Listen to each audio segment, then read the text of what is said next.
মুখ্যমন্ত্রীর ওপর যে আঘাতটা, এটা গণতন্ত্রের একটা কালো দিন, এটা বিজেপির একটা প্রি প্ল্যান্ড একটা ঘটনা ছিল। ফর দ্য লাস্ট 15 ইয়ার্স আমরা এরম ধরনের জিনিস কখনো দেখিনি। বারবার ওনাকে প্রেস কনফারেন্স করতে হচ্ছে। কেন করতে হচ্ছে? শুধুমাত্র নিজেদের পিঠ বাঁচানোর জন্য। উনি এখন একটা প্রাইভেট সিকিউরিটি পান, উনি মোটেও জেড ক্যাটাগরি সিকিউরিটি পান না। পশ্চিমবাংলার প্রত্যেকটা মানুষ এবং প্রত্যেকটা জনগণ এটাকে খুব বাজেভাবে দেখছে। 3rd ডিগ্রি টর্চার করে এদেরকে সম্মুখে জনগণের সামনে আনা উচিত। এরম ধরনের জিনিস আপনারা দয়া করে করবেন না। জনরোষের নাম দেওয়া হচ্ছে। আজকে আমাদের স্বাধীনতা এসছে শুধুমাত্র নেতাজি সুভাষচন্দ্রের হাত ধরে। আজকে শ্যামাপ্রসাদকে ডেফিনেটলি আমরা সম্মান করি, সবাই মিছিল করার একটা সুযোগ ছিল। একদমই নিন্দাজনক একটা ঘটনা। শুভেন্দু অধিকারী বারবার বলেন যে হ্যাঁ আমাদের 100 বার ধরে হাইকোর্ট থেকে আসতে হয়েছে। একদমই নিন্দাজনক একটা ঘটনা। প্রাক্তন মুখ্যমন্ত্রী, আপনারা সবাই জানেন, রাজ্যে 15 বছর শাসনে ছিলেন। এরম ধরনের আমরা ফর দ্য লাস্ট 15 ইয়ার্স আমরা এরম ধরনের জিনিস কখনো দেখিনি। কারণ আমাদের লাস্ট 15 বছর একটা গণতন্ত্র, যেটাকে ডেমোক্রেসি আমরা বলি, সেই ডেমোক্রেসিটা আমাদের বজায় ছিল এবং বিভিন্ন পার্টি বলুন, ক্যাডার বলুন, সবাই মিছিল করার একটা সুযোগ ছিল।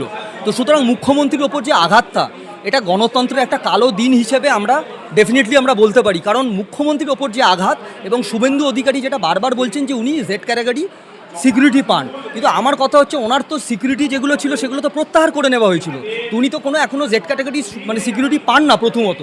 এবং দ্বিতীয়ত যে কথাটা হচ্ছে, এটা একটা ন্যাক্কারজনক ঘটনা আমাদের পশ্চিমবাংলার বুকে। আমরা চরমতম ধিক্কার জানাই এবং যে কারেন্ট যে গভর্নমেন্ট, তাদের কাছে আমরা অনুরোধ করব এরম ধরনের জিনিস আপনারা দয়া করে করবেন না। উনি এখন একটা প্রাইভেট সিকিউরিটি পান, উনি মোটেও জেড ক্যাটাগরি সিকিউরিটি পান না। মুখ্যমন্ত্রী শুভেন্দু অধিকারী বারবার ধরে এটাকে প্রেস কনফারেন্স করে, হালিশহরের মতন জায়গায় বারবার ওনাকে প্রেস কনফারেন্স করতে হচ্ছে। কেন করতে হচ্ছে? শুধুমাত্র নিজেদের পিঠ বাঁচানোর জন্য। তো এই যে মুখ্যমন্ত্রীর ওপর যে আঘাতটা, আমরা কোনোভাবেই ভালো চোখে দেখছি না। এবং শুধু আমরা নয়, পশ্চিমবাংলার প্রত্যেকটা মানুষ এবং প্রত্যেকটা জনগণ এটাকে খুব বাজেভাবে দেখছে। এটুকু আমি বলতে পারি। এরম ধরনের জিনিসগুলো বন্ধ হোক আগামী দিনে, এটুকুই আমাদের কাম্য। আমাদের পশ্চিমবঙ্গে এই জিনিস কোনোদিনও ছিল না। বিগত দিনে আমরা সিপিএমের শাসন দেখেছিলাম, তখন আমরা যখন বিরোধীতে ছিলাম। আজকে মাঝে যখন আমরা ক্ষমতায় ছিলাম, তখনও আমরা বিরোধীদের কোনোদিনও এই জিনিস আমরা অন্তত করিনি। হ্যাঁ, কিছু ঘটনা ঘটে, সেগুলোর পারমিশন সবসময় পাওয়া যায় না, যার জন্য শুভেন্দু অধিকারী বারবার বলেন যে হ্যাঁ আমাদের 100 বার ধরে হাইকোর্ট থেকে আসতে হয়েছে। তো ঠিক আছে, there is a procedure for this.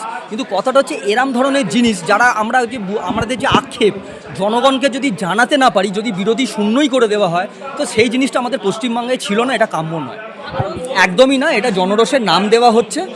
এটা আমি সম্পূর্ণভাবে বলতে পারি, এটা বিজেপির একটা প্রি প্ল্যান্ড একটা ঘটনা ছিল। কেন প্রি প্ল্যান্ড ঘটনা ছিল? কোনো পতাকা ছিল না। আপনারা যদি মিছিলে দেখেন, অমুক করেন, এবং বিজেপি বিধায়ক যিনি ছিলেন, নামটা আমার এই মুহূর্তে মনে নেই, উনি শুভেন্দু অধিকারীর পাশে সব সময় কনস্ট্যান্টলি দাঁড়িয়ে রয়েছেন। আমি সাংবাদিকদের কাছে প্রশ্ন করতে চাই, ঠিক 24 ঘন্টা বা 12 ঘন্টা আগে ওই বিজেপি বিধায়ক যিনি হালিশহরে উনি ছিলেন, উনি একটা ভিডিওয়ে প্রকাশ্যে বলেছেন যে 3rd ডিগ্রি টর্চার করে এদেরকে সম্মুখে জনগণের সামনে আনা উচিত। এই কথাটা উনি বলেছেন। এই কথার ভিত্তিতে উনি কি করে শুভেন্দু অধিকারীর পাশে দাঁড়িয়ে থেকে এই কথাগুলো বলতে পারেন? আমাদের একটা চরম ধিক্কার জানাচ্ছি আমরা। এই জিনিস ছিল না, হতে পারে না। নেতাজি সুভাষচন্দ্রকে যারা সম্মান দিতে জানে না, আজকে আমাদের স্বাধীনতা এসছে শুধুমাত্র নেতাজি সুভাষচন্দ্রের হাত ধরে। আজকে শ্যামাপ্রসাদকে ডেফিনেটলি আমরা সম্মান করি, কিন্তু আমরা কখনো তাদেরকে ক্লাসিফিকেশন বা কোনো ক্যাটাগরাইজেশন করছি না। সবাই যে যার জায়গায় সবাই সম্মানিত, কিন্তু নেতাজি সুভাষচন্দ্র এমন একটা ব্যক্তিত্ব, এমন একটা জাতীয়তাবাদ, সেটা সারা আমাদের বাংলা কেন, তথা দেশ সারা বিশ্ব সম্মান করে। সেই নেতাজি সুভাষচন্দ্র বসুকে যে অসম্মান করা হচ্ছে, আমরা বাঙালি হই কি ভারতীয় হই, আমরা এই জিনিসটা মেনে নিতে পারবো না। এটা খুবই অপমানজনক। আপনারা দেখছেন আপনাদের প্রিয় চ্যানেল SSTV পাবলিক, সত্যের সাথে ন্যায়ের পথে। চ্যানেলটি সাবস্ক্রাইব করে যুক্ত হন আমাদের পরিবারে এবং পাশে থাকা বেল আইকনটি ক্লিক করুন।